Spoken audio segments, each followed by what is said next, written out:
So welcome back to my channel. This is going to be part 3 of our analysis of Bach's Invention 13 for non-piano players. A small recap of last time. So we went through the first 1, 2, 3, 4, 5, 6 bars, actually 5 bars and a half, and we understood that we must acquire a sort of perspective in order to obtain what we need and in order to comply with the requirements of the piece. So first of all, we kind of put our finger in the fact that we must look for motifs, and we saw that there are repeating motifs interlaying between the bass and the treble clef, and we also saw that we must look at the notes in terms of chords and that those chords move in terms of cadences and harmony. Therefore, with that in mind, we can approach this next bit. So we ended up, sorry, it was just a small test.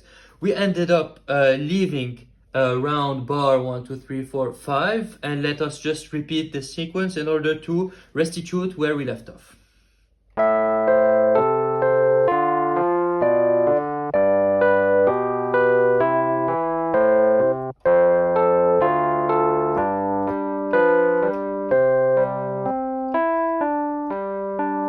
So we left off here. However, we are still in the middle of bar 1, 2, 3, 4, 5, 6. I promise it's the last time I count. Bar 6. And so the bar is actually, it starts on that F, I guess. So, and it lands on B. And we had established that there's a 2-5-1 in C, right? If we go like that, starting from F. This is D, this is G, and then C. Okay.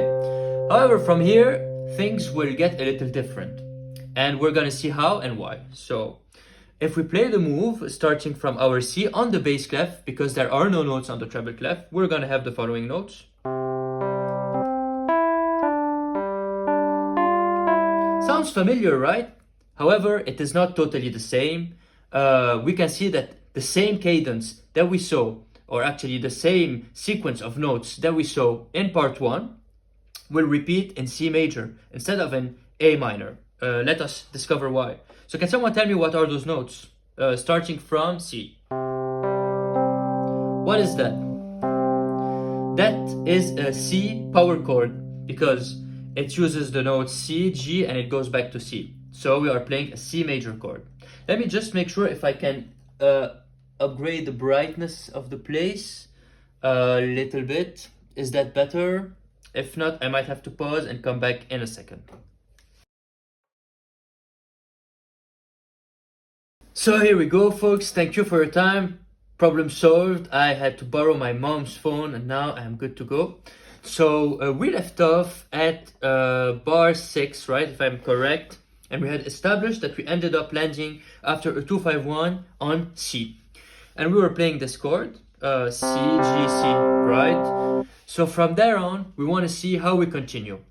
So if we look at the second part of bar 6, beat 2 and beat 3, we see that there's a pattern here. And we had also a kind of ran over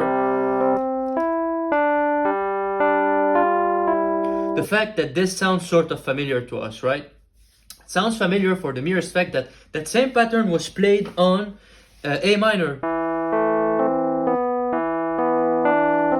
And it comes in the same way on G major this time, starting from E. From G. Right? It sounds familiar because it's exactly the same. Now we're going to try and unravel why it sounds the same. So if we remember right and correctly, the pattern was actually an underlying chord sequence that moved in fifth. So there was an interlay between our root A and our fifth, which was E, right? So this time we want to see what creates this similarity in the sound. So if we look at the notes, we have at first, so G, C, E. So we have a C.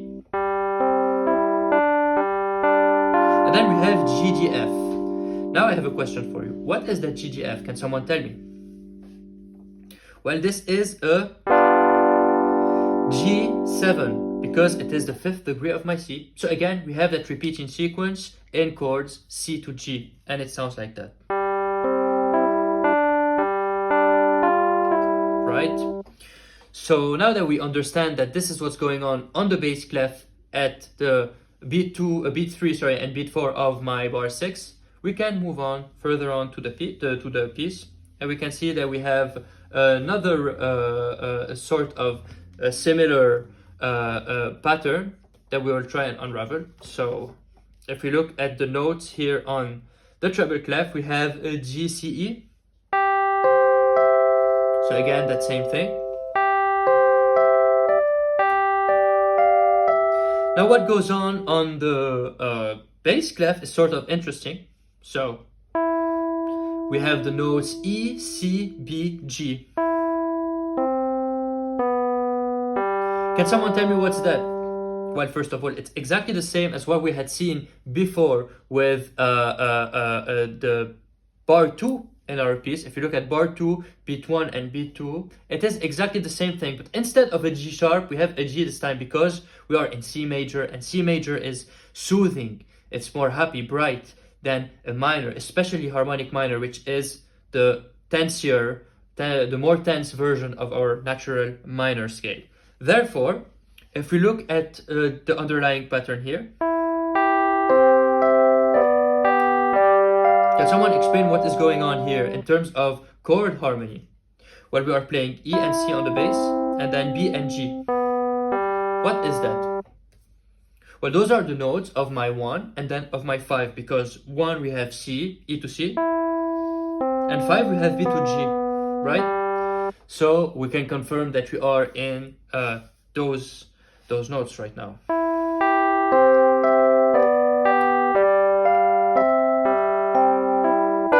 Same again. So what is going on here? If we move a little further on, so on beat 2 and beat 3 of a bar 7, we have that small pattern on the treble clef that goes E, G, B, G. What is that? That is exactly the same as what we had in bar 1, beat 2 and beat 3 in our minor, right? But this time we have a G instead of a G sharp because it's a soothing sound and we want diatonic notes. Okay, so now we can try and attempt at move on a little further onto the piece. So with that in mind, we have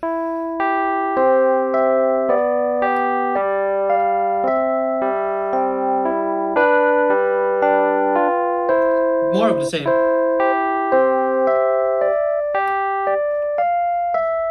Pattern.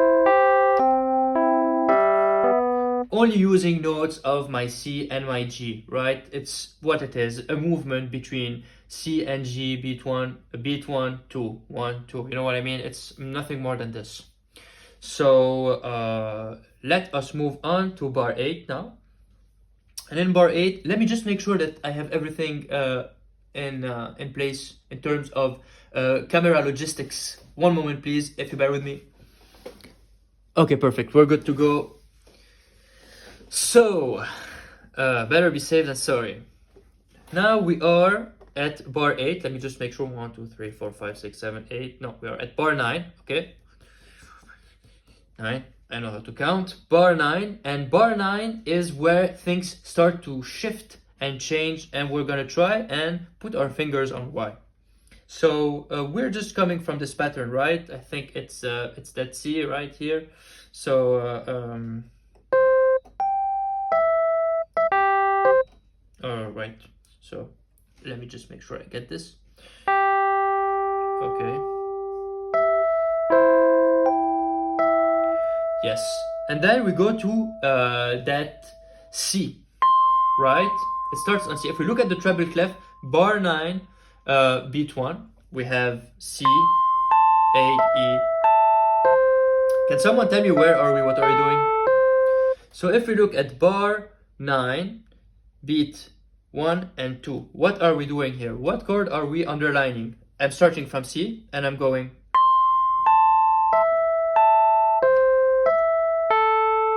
What is that chord? Well, this is an A first inversion because I'm starting on C and then I'm going to A. I'm making a fourth to get to my E and then back to C, E, A, C. So this is what I'm doing. I can confirm with the left hand. It starts on A, and then it goes just up the A minor chord. So A, C, E, G. But now is where it gets tricky.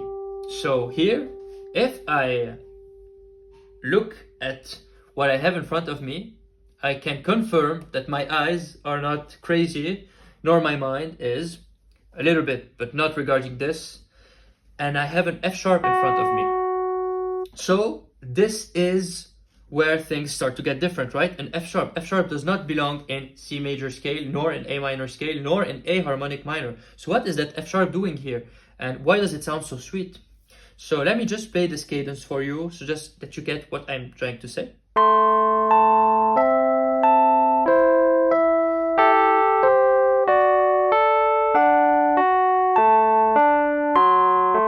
Right? It sounds logical. It does not sound out of place. So there's an F sharp here, and we need to know why.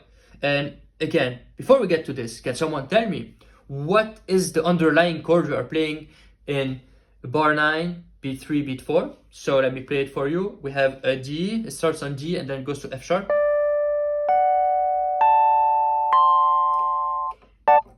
What is that?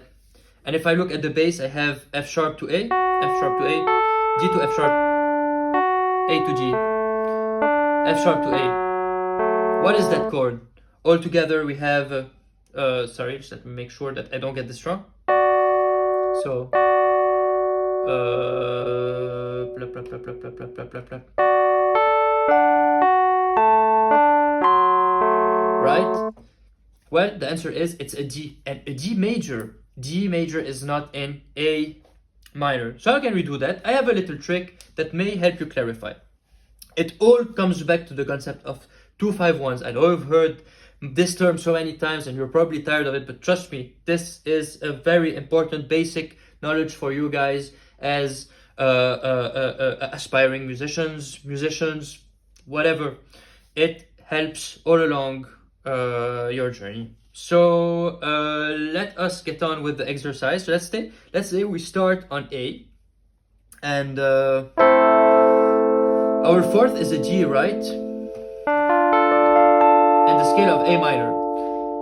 However, there is that option of playing a D major instead of a G minor. For the merest fact that if I play a G major this time, so let's say I'm playing an A,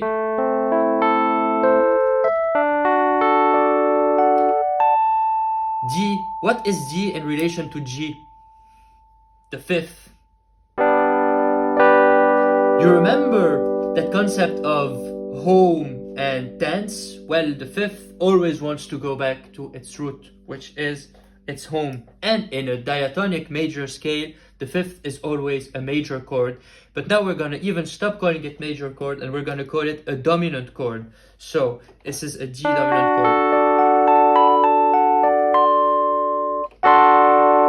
It has a flat 7. More than this, it also has a diminished chord built in inside its component. And by that I mean that starting from the third of my dominant chord, so if I have a D major, I also have inside of my D major an F sharp diminished. And as we have already concluded, the diminished chord is our tensifier. So this is something that might be worth noting. A good way, decent way to practice this would be to go through the circle of fifth, going up in 2-5-1. So let me demonstrate for you guys. So if I start on A, apply the D major, I can resolve on G.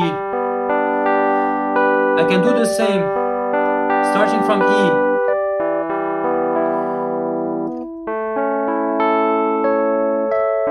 And now I'm on G. And then B, the relative minor of my G. So now I'm on E, I can go to A, do the same, go to F sharp,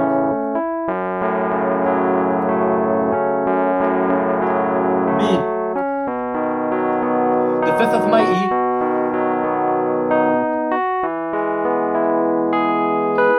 now C sharp to F sharp, major, dominant, to B major. And there you go.